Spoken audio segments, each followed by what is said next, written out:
देवघर बाबा बैजनाथ धाम में 4 किलोमीटर लंबी लाइन, 3 बजे खुला मंदिर। सावन के पहले दिन 1.5 लाख कांवरियों ने किया पूजा, अर्घा सिस्टम से जलाभिषेक।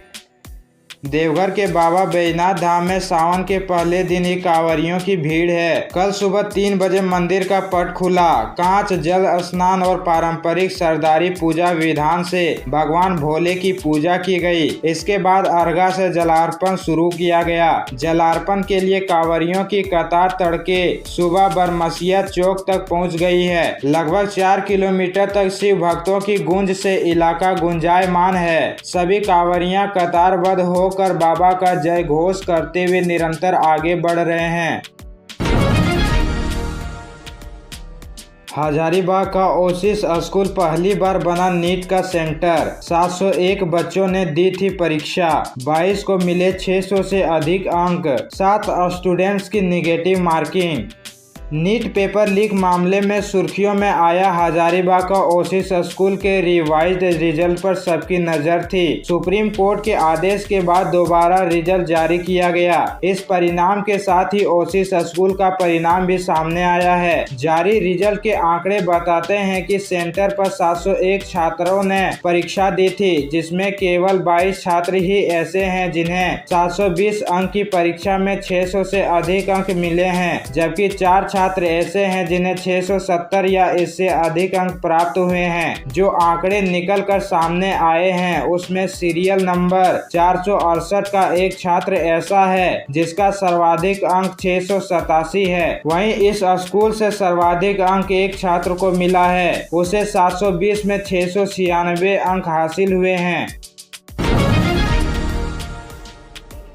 झारखंड के 9 जिलों में बारिश का येलो अलर्ट, 25 से 27 जुलाई तक बारिश के आसार। राज्य में अब तक 51% कम वर्षा हुई।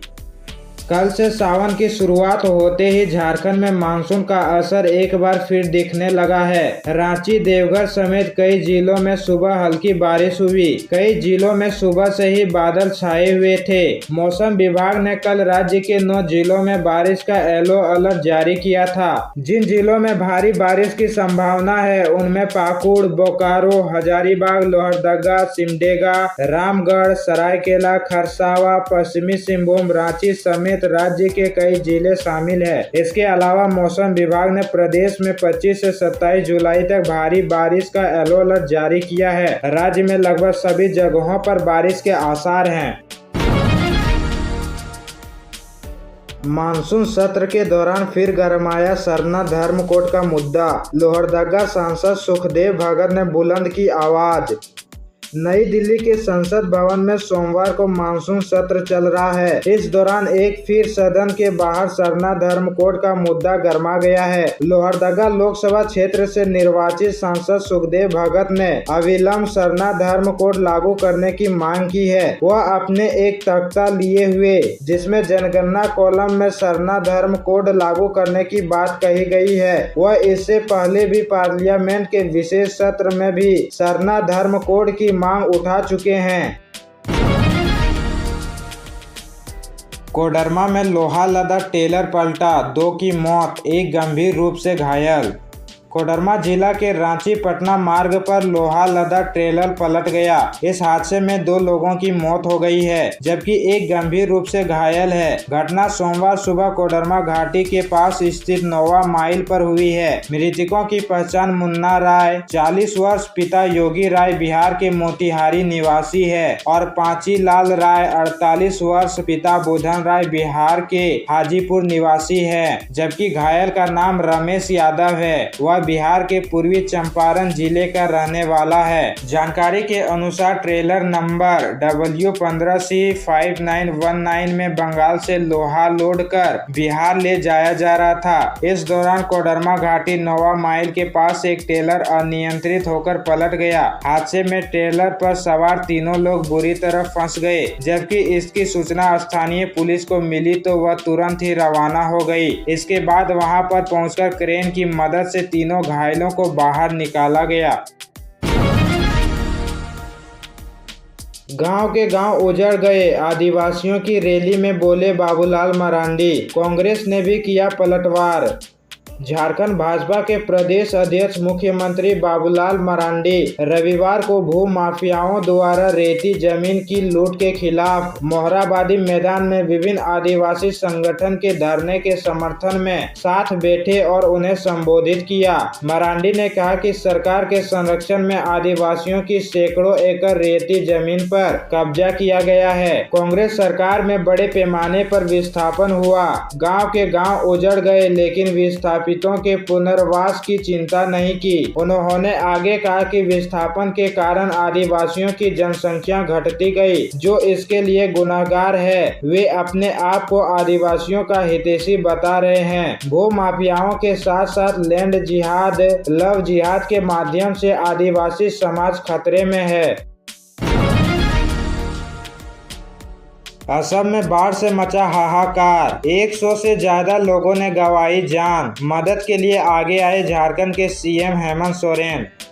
असम इन दिनों भारी बाढ़ की चपेट में है। गांव घरों में पानी भरने के कारण जनजीवन अस्त व्यस्त हो चुका है। नदियों के उफान पर आने के कारण लोगों को अपना घर छोड़ने को भी मजबूर होना पड़ रहा है। हालात ऐसे है कि बाढ़ के कारण 100 से ज्यादा लोगों की जान जा चुकी है, जबकि 30 जिलों के 24 लाख लोग प्रभावित हैं। इस बीच झारखंड के मुख्यमंत्री हेमंत सोरेन ने असम की मदद के लिए पेशकश की है। उन्होंने असम के बाढ़ प्रभावित लोगों की मदद के लिए असम सरकार को 2 करोड़ रुपए की पेशकश की है। असम के मुख्यमंत्री और भाजपा के झारखंड विधानसभा चुनाव सह प्रभारी हेमंता बिस्वा शर्मा ने सोशल मीडिया एक्स पर पोस्ट कर लिखा कि झारखंड के मुख्यमंत्री हेमंत सोरेन ने बाढ़ प्रभावित लोगों की सहायता के लिए असम के मुख्यमंत्री राहत कोष में 2 करोड़ रुपए की उदारता पूर्वक पेशकश की है। असम के लोगों की ओर से वह खुद झारखंड के दयालु लोगों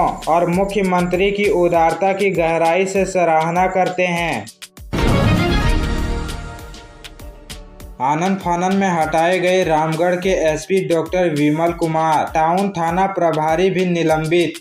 रामगढ़ पुलिस में सब कुछ ठीक नहीं चल रहा है। यहाँ के एसपी डॉक्टर विमल कुमार का राज्य सरकार ने रविवार की देर रात तबादला कर दिया है। उन्हें पुलिस मुख्यालय में योगदान देने का आदेश हुआ है। उनके जाने के बाद रामगढ़ में अभी एसपी का पद रिक्त है, वहाँ किसी को नियुक्त नहीं किया गया है। इतना ही नहीं, रामगढ़ टाउन थाने के थानेदार अजय कुमार साहू को डीजीपी ने निलंबित कर दिया है और उनसे स्पष्टीकरण भी मांगा गया है। पूरा मामला यातायात रामगढ़ के सहायक अवर निरीक्षक एएसआई राहुल कुमार सिंह की अस्वाभाविक मौत से जोड़कर देखा जा रहा है। इस पूरे मामले की पुलिस मुख्यालय के आदेश पर वरिष्ठ अधिकारियों की एक टीम जांच कर रही है।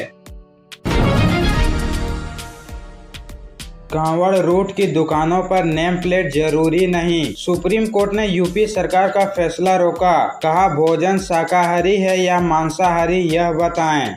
सुप्रीम कोर्ट ने कांवड़ यात्रा रूट पर दुकानदारों को अपनी पहचान बताने को लेकर कई राज्य सरकारों के आदेश पर अंतरिम रोक लगा दी है। कोर्ट ने सोमवार 22 जुलाई को कहा कि दुकानदारों को पहचान बताने की जरूरत नहीं है। होटल चलाने वाले यह बता सकते हैं कि वह किस तरह का खाना यानी शाकाहारी या मांसाहारी परोस रहे हैं, लेकिन उन्हें अपना नाम लिखने के लिए मजबूर नहीं किया जाना चाहिए। अदालत ने कहा कि पुलिस ने इस मामले में अपनी ताकत का गलत इस्तेमाल किया है, उसे ऐसा नहीं करना चाहिए था। उत्तर पुलिस, मध्य प्रदेश और उत्तराखंड सरकार को नोटिस जारी कर शुक्रवार तक जवाब देने को कहा है।